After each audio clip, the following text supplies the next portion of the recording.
Então, seja muito bem-vindo a mais uma videoaula.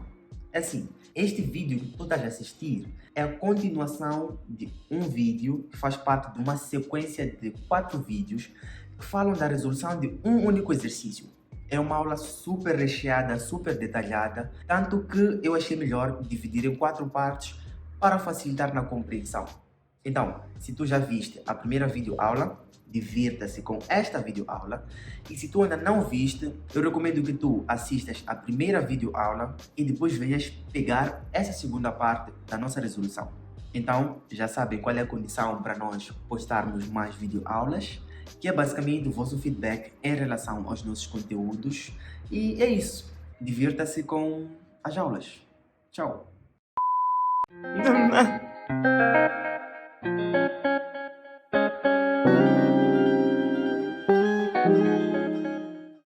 Tudo o que nós fizemos até agora são linhas de chamada.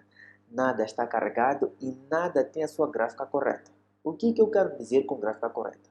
Nós não determinamos quais são as arestas visíveis e quais são as arestas invisíveis, ou seja, ainda não fizemos o estudo da visibilidade do nosso objeto.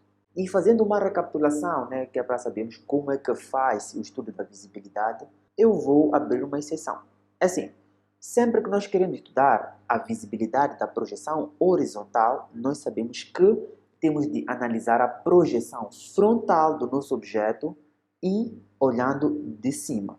Sempre que nós queremos estudar a visibilidade na vista frontal do nosso objeto, nós sabemos que temos de analisar a projeção horizontal e olhar a partir de baixo. Então, nós vamos começar a fazer o estudo da visibilidade da nossa projeção horizontal. Eu sempre recomendo que comece a fazer o estudo da visibilidade na projeção onde nós conseguimos ver o plano da base, este plano aqui. É a projeção que eu considero muito mais fácil e ninguém erra. Todo mundo que tem essa técnica que nós utilizamos sempre acerta.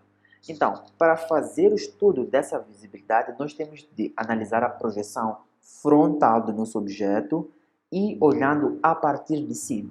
Qual é a técnica que nós vamos utilizar para fazer esse estudo? Nós vamos focar somente no quadrado da base. Ignorem essas arestas que estão representadas a amarelo. Foque somente na base, que é o quadrado que está a verde. Pelo centro do nosso quadrado, nós vamos passar uma linha imaginária. Atenção que isto é só uma linha de chamada. Tu só colocaste ali para fazer o estudo da visibilidade. Todos os vértices da base que estão acima dessa nossa linha de chamada são os vértices que nós vamos considerar visíveis, ou seja, o vértice D, o vértice A, o vértice C, são os vértices visíveis na sua projeção horizontal, ou seja, aqui no D afastamento, no A afastamento e no B afastamento, eles são visíveis. E se nós estamos a dizer que esses vértices são visíveis, uma coisa será consequência. As arestas que saem desses vértices também serão visíveis. Tudo que é visível nós representamos utilizando traço contínuo cheio. Utilizamos para representar as partes do sólido que são visíveis. Tudo aquilo que será invisível nós vamos representar a traço interrompido. Se nós estamos a dizer que somente os vértices que estão acima dessa nossa linha imaginária é que são os vértices visíveis, quer dizer que os vértices que estão abaixo dessa nossa linha imaginária são invisíveis. Nesse caso, o nosso C é invisível. Quer dizer que, na projeção horizontal, a aresta que sai de C para V tem de ser a traço interrompido, porque é consequência, se o vértice é invisível, a aresta também será invisível. Mas nesse caso, eu coloquei a traço cheio por quê? Porque o vértice A está na mesma linha de chamada que o vértice C. E quando temos essa coincidência em que uma das arestas é visível e outra é invisível, nós damos prioridade à aresta visível. Nesse caso foi a aresta AV. Se for anotar, aí também temos o nosso eixo, que é a linha que sai do O até o V. Quando unimos o O afastamento com o V afastamento, nós temos o nosso eixo. Só que o nosso eixo nós representamos a traço ponto, traço ponto, traço ponto. Mas como estamos numa disputa onde temos na mesma linha de chamada algumas arestas e o nosso eixo, o que sempre vai ganhar prioridade será a nossa aresta. Tá bem. Tem uma outra coisa que eu gostaria de ressaltar aqui. Esses nossos pontos que estão nos extremos, neste caso o nosso ponto B e o nosso ponto D, tem uma exceção. Esses pontos dos extremos não importa se estão antes da nossa linha imaginária ou depois da nossa linha imaginária. eles sempre serão visíveis. Por fazerem parte do contorno do nosso sólido, eles não se aplicam a essa regra da nossa linha imaginária. Sempre serão visíveis. Sempre que tivermos os extremos, eles serão visíveis. Tá bem, já estudamos a visibilidade da nossa projeção horizontal, que vimos que todas as arestas estarão visíveis, exceto a aresta que sai de C para V. Agora vamos estudar a visibilidade da nossa projeção frontal, que nós sabemos que devemos analisar a projeção horizontal e olhar a partir de baixo. Ok, o que eu quero que tu metas na cabeça? Como é que funciona essa técnica que nós vamos utilizar para estudar a visibilidade da nossa vista frontal neste caso? Nós vamos, numa fase inicial, analisar esta projeção horizontal. E o que nós vamos ver? Vamos analisar o que vimos primeiro? O vértice do nosso sólido ou a base do nosso sólido? Se a resposta for, eu primeiro vejo o vértice, depois é que eu vejo a base, meta a seguinte frase na cabeça. Então, provavelmente, alguma parte da base será invisível. E repita isso enquanto vens caminhando até a projeção frontal. Agora, foca na projeção frontal e diz a última vez. Então, provavelmente, alguma parte da base será invisível. Ou seja, alguma aresta da base será invisível.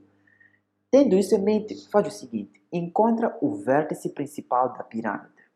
O nosso vértice principal na vista frontal é o nosso V2. Depois de identificar o nosso V2, identifica as arestas de maior inclinação. Ou seja, temos a aresta CV, a BV, a AV e, por final, a DV. Dessas 4 arestas, qual é o par que faz maior inclinação partindo do vértice? Como dá para ver, é a aresta CV e a aresta BV. Então, essas arestas, com certeza absoluta, são arestas visíveis. São as arestas que fazem parte do contorno da nossa pirâmide, certo? Então, a partir de V até B, vamos representar a carregado. A partir de V até C, vamos representar a carregado. Ou seja, tem que ser a traço contínuo. Mas, como eu disse, não carrega nada agora, tá bem? Só no final, porque este é um exercício de secção. Então, quando chegamos aqui na base, no C, e aqui na base, no B, uma coisa vai ser consequência. Porque primeiro nós vemos o vértice quando olhamos daqui de baixo. Toda essa parte da base oposta ao nosso vértice vai ser visível. Ou seja, vamos colocar o traço contínuo de C para D, de D para A, de A para B. Toda essa parte é a nossa parte visível. O contorno, nesse caso, seria V, C, D, A, B, V. Seria o nosso contorno visível. Porque quando olhamos daqui de baixo, nós vemos o vértice. Então, todas as arestas que saem desta parte da base que nós dissemos que é visível. Ou seja, de D para V será visível, de A para V será visível. Se eu estou a dizer que toda essa parte da base oposta ao nosso vértice, terminando aqui onde as nossas arestas do sólido CV e BV tocam na base, são as únicas partes visíveis, quer dizer que esta outra parte que sobrou será invisível. Então, quer dizer que o nosso CB será a única parte do nosso sólido que é invisível na vista frontal. Recapitulando, primeiro, nós analisamos a projeção horizontal e analisamos se, quando olhamos daqui de baixo, o que nós vemos é o vértice principal ou a base. Concluímos que primeiro vemos o vértice principal. Então, nós já caminhamos para a projeção frontal, nós repetimos. Se primeiro eu vejo o vértice, então provavelmente alguma parte da base será invisível. Depois, chegamos aqui e identificamos o nosso vértice principal na vista frontal. Depois de identificar o nosso vértice principal, nós encontramos as arestas com maior abertura, ou seja, maior inclinação. Nós sabemos que essas arestas são visíveis. Então, colocamos a gráfica correta, nesse caso o traço contínuo, até tocar na base, de V para B, de V para C. E dissemos que porque nós vemos o nosso vértice principal primeiro e só depois vemos a base, quando olhamos daqui de baixo, toda essa parte da base que é oposta ao nosso vértice será visível. Então colocamos a gráfica correta, que é o traço contínuo. De C até o nosso B, toda essa parte ficou a gráfica visível. E voltamos a dizer, porque primeiro vemos o vértice e depois a base, todas as arestas que saem dessa parte da base visível também vão ser visíveis, ou seja, de D para V é visível, de A para V é visível. E concluímos que se somente essas são as nossas arestas visíveis, quer dizer que tudo que sobrou do nosso sólido na vista frontal é invisível. E o que é que sobrou? É a aresta da base que sai de C para V, tal como eu disse. Provavelmente alguma parte da base será invisível. E assim concluímos o estudo da visibilidade nas nossas duas projeções. Agora que concluímos o estudo da visibilidade, nós podemos continuar com a resolução do nosso exercício. O enunciado nos deu um plano secante, que é um plano de frente, que tem 3 cm de afastamento. Então, nós vamos representar esse nosso plano secante. Agora que as coisas ficam mais interessantes, como é que nós determinamos a figura resultante da secção de um sólido por um plano? É muito simples. Nós só temos de buscar a interseção